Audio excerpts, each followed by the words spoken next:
There is a huge debate about whether humans should consume cow's milk and other dairy products, with many people believing cow's milk doesn't play any role in our diet. Thanks to Andrew for asking about this topic. I'm Susan Birch and welcome to the Health Detective podcast. Today, I'm talking about the pros and cons of cow's milk and plant-based milk substitutes. One of the arguments against cow's milk is that it's only been in the human diet since the agricultural revolution and therefore isn't essential. Like many foods in our diet, our evolutionary exposure plays a role in our ability to tolerate them. About 75% of the world's population have an intolerance to cow's milk. This is because they lack the lactase enzyme. This is needed to break down lactose, the type of sugar found in milk and dairy products. Another problem experienced by many people is an allergic reaction to the proteins in milk. Some people may experience symptoms such as acne, eczema, and digestive issues, including bloating, gas, constipation, and diarrhea.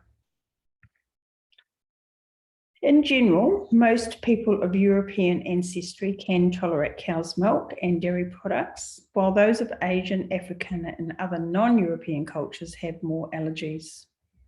In this case, plant alternatives may be an option. The benefits of cow's milk is in its nutrient profile. It is naturally high in many vitamins and minerals that are in the forms humans can easily use. These include the nutrients of concern that are missing in many people's diets, such as vitamins B1, B2, and B12. It is also a good source of vitamins A, K2, and D, calcium, phosphorus, potassium, selenium, and zinc. The proteins found in cow's milk are made up of casein and whey. The benefits of casein are that it helps with the absorption of calcium and phosphorus. However, it can interfere with iron and copper absorption from foods when eaten at the same meal. This is something to take into consideration if you have absorption issues. Whey is high in all the essential branch-chain amino acids and contains the amino acid leucine that is important for maintaining and building muscles. This is particularly important as we age. Sarcopenia, the loss of muscle as people grow older, is a serious problem and a high risk for other health complications.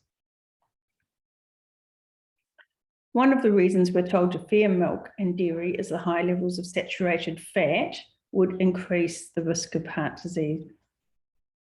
However, the fatty acid profile of cow's milk is very complex and it contains more than 400 different fatty acids, with 28% from healthy monounsaturated fats.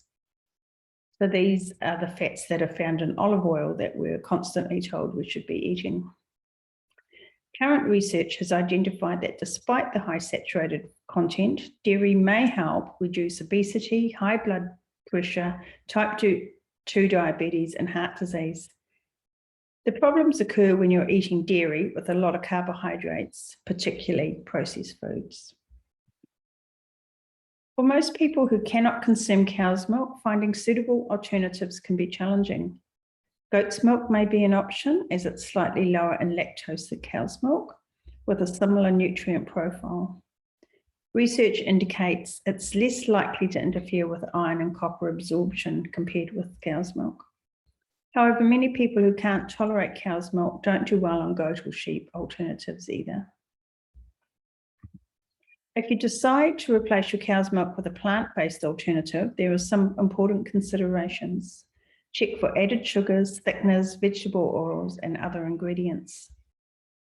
Because these milks have very low nutrient profiles, manufacturers will often fortify them with supplemental vitamins and minerals. Don't be misled by this, as they are often cheap, poor quality ingredients that aren't very bioavailable. Plant-based milk substitutes are made from legumes, nuts, and cereal grains. Soy milk is the most common legume alternative, with pea and hemp emerging onto the market.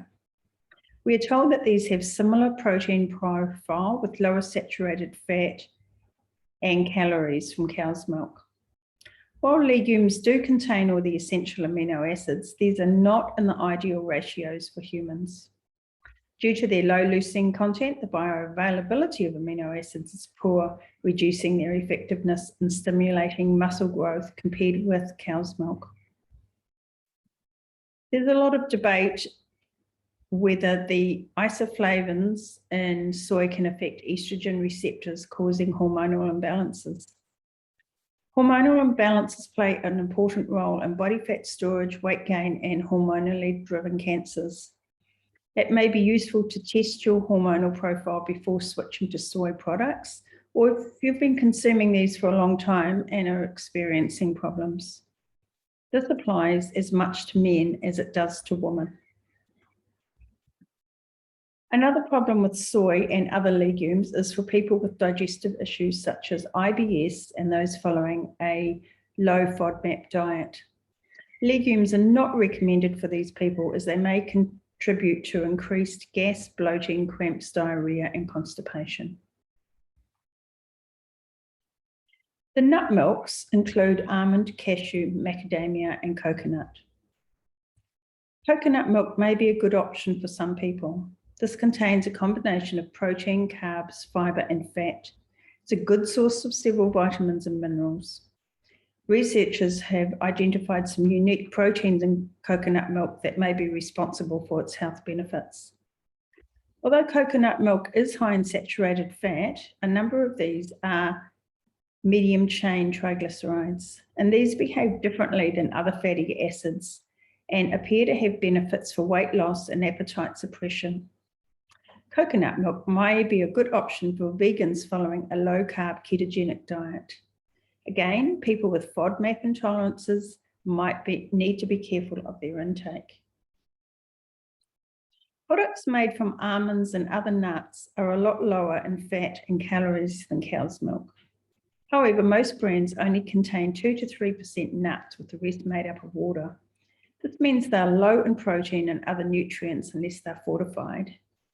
Another problem is they contain phytic acid that binds to iron, calcium, and zinc, decreasing the absorption of these nutrients. Milk substitutes made from cereal grains include oats and rice. Oats are very high in carbohydrates, while both are low in fat. They're made from 10% grains and the rest is water.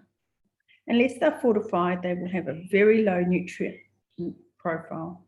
Rice milk is probably the least allergenic of all the alternative milks. Like the other alternatives, they may contain thickeners, vegetable oils, and other additives.